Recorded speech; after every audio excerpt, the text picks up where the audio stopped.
Hey, this is Professor Lilly, and I want to talk to you about week 5 in popular culture in America.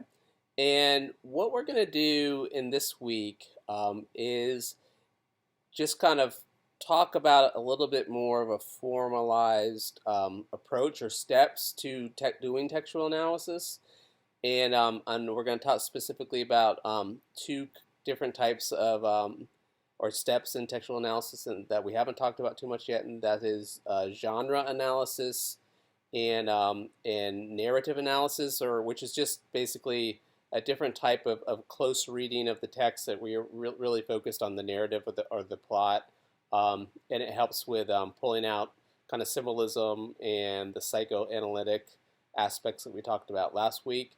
And then at the end of this, your main task in the week will also be to read a specific article that's using textual analysis of a pop culture text and writing about it. And the reason why we're doing this week is because if we look at the rest of the semester as a whole, we have kind of a 3-week module where you're going to be focusing on music as popular culture, and you're going to be assigned to a group that has a certain genre of a popular genre of music, and you're going to be analyzing that genre and also listening to and writing about specific famous popular culture music within that genre, and you're going to do that as a group or that analysis, and then we're going to be doing the same thing after that in a 3-week module focusing on television series and analyzing them and trying to understand certain television series within their genre, and also doing kind of a textual analysis using all the tools we have at that point. And then you're going to each individually be doing your final project, which is a larger in-depth textual analysis of a popular culture text of your choice. So that's why this week we're just kind of wrapping up the idea of what is textual analysis and how do you do it. So I have 2 readings for you, and they are, and I'll get to them in a second. But again, like I said, one is talking about genre analysis and one's talking about narrative analysis or doing it. So before I get to that, let me just show you this quick lecture that I designed and talking about the steps of textual analysis. Okay, so a couple things. So if you're going to be doing a textual analysis of an album or a film or TV series, like how do you start, right? You might be a little bit daunted. So I'm going to give you kind of some steps and some things to think about, so you're not lost. So here's some general considerations when you're about to start a textual analysis. One thing is to consider is that each textual analysis is different, and that's one thing I want you to realize and think about this week, because I'm going to give you 5 different articles that all analyze popular culture texts in kind of different ways and have different foci, each one. And therefore, and you're only going to be reading one article kind of really in depth, but you're going to be talking about all of them as a group in your discussion forum. And so you'll see other students who read a different article, and you'll see what they pull out of kind of what were the main aspects of the textual analysis in the article that they read.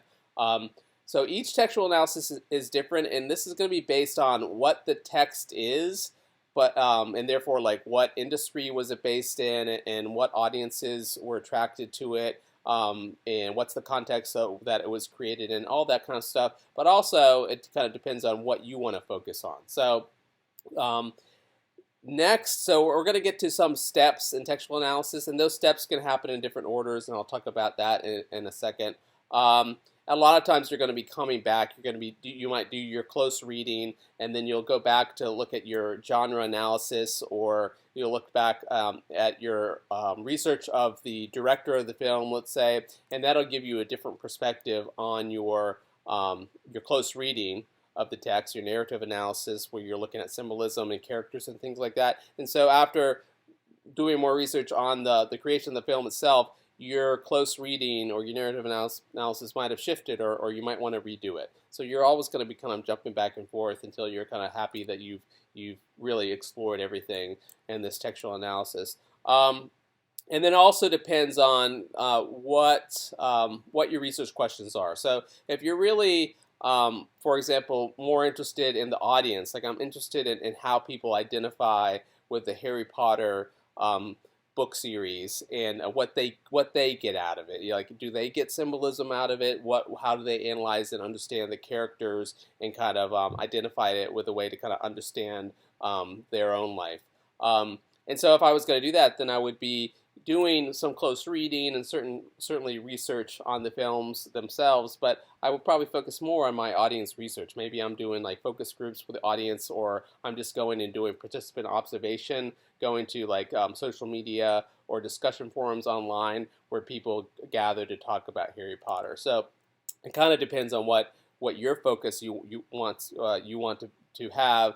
And lots of literature type classes or literature scholars might focus more on close reading. So pulling out these symbolism and looking at the characters really closely, and they might not really thinking or focusing as much on the audience. So it kind of depends on what you want to focus on, what your research questions are when you start the textual analysis. So, and I wanted to come back to this graphic that was from the last lecture, and just reminding you that different types of analysis focus on different aspects of the process of creating text. So focusing on who wrote it, and maybe the genre is focusing more on like one and two and three a little bit. Audience analysis or fan analysis is really focusing on how people make meaning of it and how they identify with the text. And so you might just, based on your research questions, might focus on one aspect or another aspect, or if you're doing something that's all-encompassing, maybe you're looking at everything. So here are my steps of the textual analysis, and you'll see that I didn't number them per se because it all kind of depends. Usually you will start with doing research on background research on the context, looking at the creation of the text, and like whoever wrote the book or directed the film, or what was the production company that did the film, how did they come up with it, and part of that is also looking into common industry practices, and this is what we called kind of political economy research last week, and then also genre analysis, so understanding as much as you can about the genre. So if I'm looking at a science fiction film, like understanding as much as I can about the practices of big budget science fiction films. And a lot of times they get their stories from famous science fiction books or short stories, which is the case in like Blade Runner and movies like that. And the same goes with television series. So understanding those genre practices, what kind of audiences they're going after. Sometimes a text might be kind of like I have here at the end. It might be a hybrid. It might be kind of in between genres. And so doing the genre analysis helps you to think about what genre is it really, and how does it conform, or maybe even not conform to a certain extent for that genre. And you'll be focused on genre in your the 3-week music module, because you'll be asked to think about what genres different songs fit into and why. And then the narrative analysis. So the word narrative, you could just think of it as the story. So you could say that the analysis of the story. So in literature studies, they often call it a close reading. So basically, you're really reading, like looking at the text itself and trying to describe it to yourself. And in your study, your write-up for your study, whether or not it's a presentation at the end of the semester or writing a paper, you're going to do a lot of actually writing out and describing, this is the plot, or this is this character, and this is how the character is matures in the story, and describing who the character is, and how what the different aspects of their personality and how the plot works into that, and all those type of things. So and so I just call this narrative analysis, but you can also consider it just a close reading of the text. And One of the readings that we're going to do this week on John Waters' movie Hairspray is a narrative analysis. So that's why I give you're reading it to give kind of an example of that. And so the narrative analysis or the close reading allows you, or within it, you will be using your tools in semiotics or semiotic analysis and looking for psychoanalytic issues in characters. So the emotional issues with the characters, any kind of stereotypes of race and gender or sexuality. So when you're doing your close reading, you're going to be looking for semiotics and psychoanalytic issues at that time. And then what you're going to do is you're going to kind of go back. So you're going to explain your observations from your story and out in your narrative analysis through the context, research into the context, the political economy issues, the genre analysis. So, those two kind of work within each other. So in the article, you're going to read about John Waters' film Hairspray, which is set in Baltimore in the early 1960s. He's doing looking a lot at the plot and the characters, doing this kind of narrative analysis, but he's bringing in information from his research on the 1950s and 1960s and that cultural time then, and especially racial issues at the time. So his knowledge of those, and also just things like literally about hairdos and things like that, is brought out in the analysis. So if he didn't have any knowledge, that the writer of this article didn't have any knowledge about those things, like his narrative analysis would be pretty weak, right? Because he wouldn't be able to really understand what was going on in this. Even though the film is a work of fiction, it's about the 1960s and a lot of issues going on then in Baltimore and across the United States. And then lastly, at the bottom here, depending on what your focus is, you might also do audience research to understand, how audiences make meaning out of certain texts. So, and a lot of research studies you might see will focus mostly just on the audience. So there's a couple articles we're going to read later this semester that do just really focus more on this audience research, although they bring into certain aspects of narrative from the text they're looking at, but they're really more interested in their questions about the audiences and how they identify with this text. And again, the more you know about the background, the genre, the more you're able to understand what's going on with the audience. Okay, so so this is going to be available on Moodle as a PDF, so you can come back to it throughout the semester just to remind yourself what the steps of textual analysis are. So next, let me get to the two readings for the semester, or I'm sorry, for this week. So the first one is just a kind of steps for genre analysis and what you would be doing. And the idea with this type of genre analysis is that you're just trying to understand the text better by understanding its genres, okay, or its genre that it's in.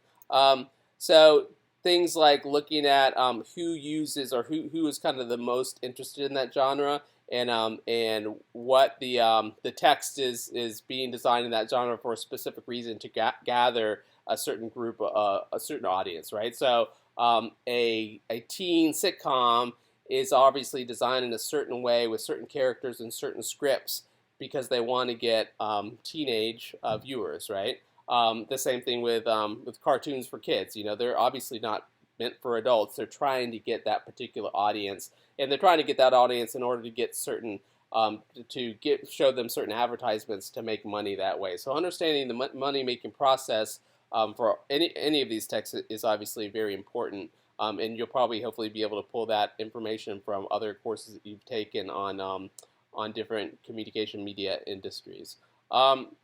So just read through this, and again, like I said, during the first part of the 3 weeks on music, we're going to be focusing a little bit more on genre as well. So this will not take you very long. This will take you like just 10 minutes to look at this PDF and just think about different aspects of genre and what it means. So the next one also won't take you very long. The main assignment for the week is to choose one of those 5 articles, and those are longer articles, so that will be the most of your time. But this is only a few pages long, and so this looks at Hairspray, the movie, and let me just show you real quick. I have like a quick piece of the trailer from the movie. It's a 1988 movie, but it's about the early 60s. Girls. Mama, welcome to the 60s. Hot dates and head talkers. No matter what you've heard, we are gonna teach the white children how to do the bird. Flap your wings, flap your wings. Beatniks and hair hoppers. I can't see through her hair. Come on, let's fly like potatoes too. What you see, girl, is the business do. Okay, so the central part of the narrative is the main character who we just saw, her hair, and she really wants to get on this dance contest. And in the history of the time, there were these really popular shows that were dance contests that a very large percentage of America would have been watching, especially young people would have been watching these shows that had real teenagers come and show different dance styles and also showcased popular music of the time. So she really wants to get onto the show, but the show doesn't allow African Americans on it because it's segregated, and they also don't want certain types of dances associated with African Americans to be on the show. But this character, thinks that that's wrong. So it's like I said, it's a fictional story, but it's about a lot of issues at that time. So in the article does a narrative analysis of the film. And so again, the narrative analysis is just looking really closely and reading and observing what's going on in the story, whether or not the story is a book or a television series or a film. And I just highlighted, again, you're gonna read this. This will probably take you half an hour to read this article. It's only a few pages long.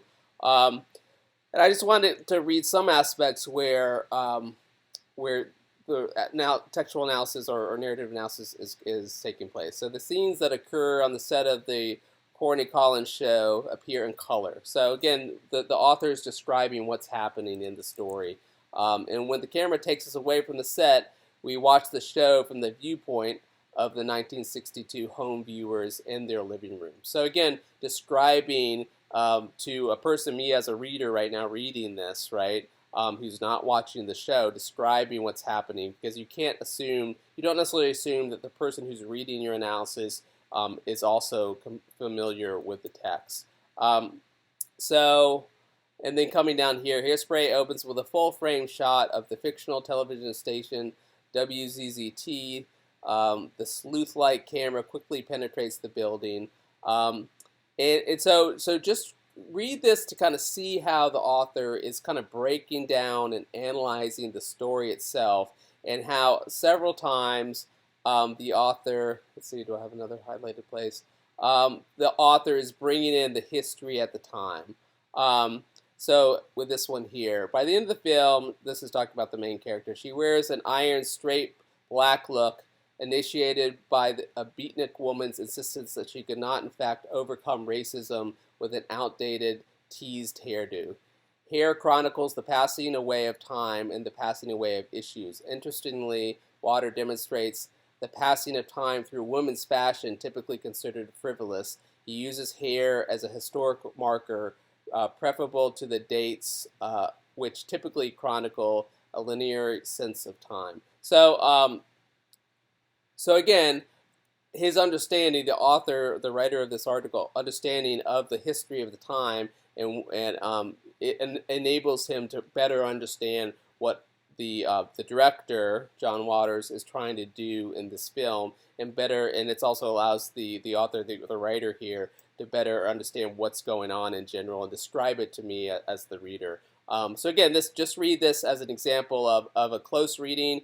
You should see certain times when so right here, in fact, talking about how the film uses hair as a symbol, okay, as a symbolism of the time, and also how the main character's hair changes throughout the film as a metaphor, a symbol of how the social circumstances are changing at that time in the 1960s. Okay, so the semiotic analysis and psychoanalytic analysis of looking at issues with characters are happening in this narrative analysis or close reading of the narrative of the text. In this case, having to be a movie. Okay, so let's go back to Moodle. So these are the two readings. Again, it won't take you very long at all, especially the genre analysis. The hairspray probably only take you 30 minutes to read. Okay, so then the main assignment, the one real full-on assignment for the semester or for the week, is this text analysis review. And what you're going to do is this is a zip file, and inside the zip file there are five essays. Okay, and each one of them is an article written that's a different type of textual analysis of popular culture. So this one, I've just given them kind of topical names. So it's looking at the female roles in Game of Thrones.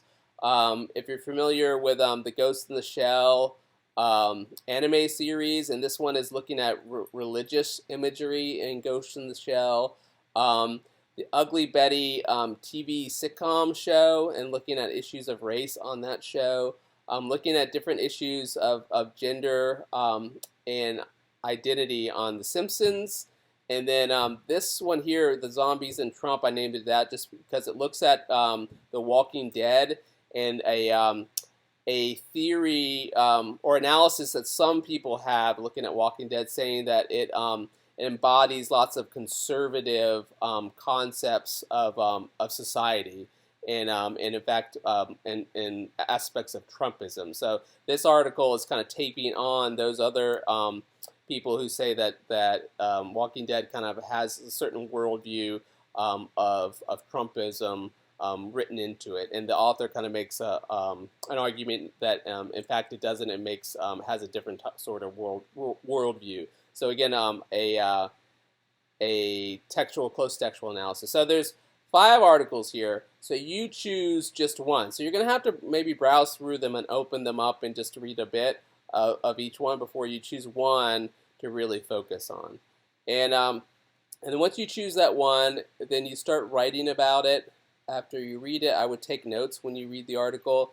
And we have a series of prompts here asking you different things about the text. So how do you feel like the article that you read uses genre analysis or political economy type analysis to look into the history and the context of the text that the article is analyzing? So it's asking you to kind of observe and think about what is this, how is this article about identity, how audiences identify with the Simpsons show, how does it use different tools like psychoanalysis, semiotics, genre analysis, narrative analysis, and so that you're thinking about these and writing about these in your post and better understanding how other people have done it, so that when you do it later in the semester, your text analysis, it will be a little bit more easy for you.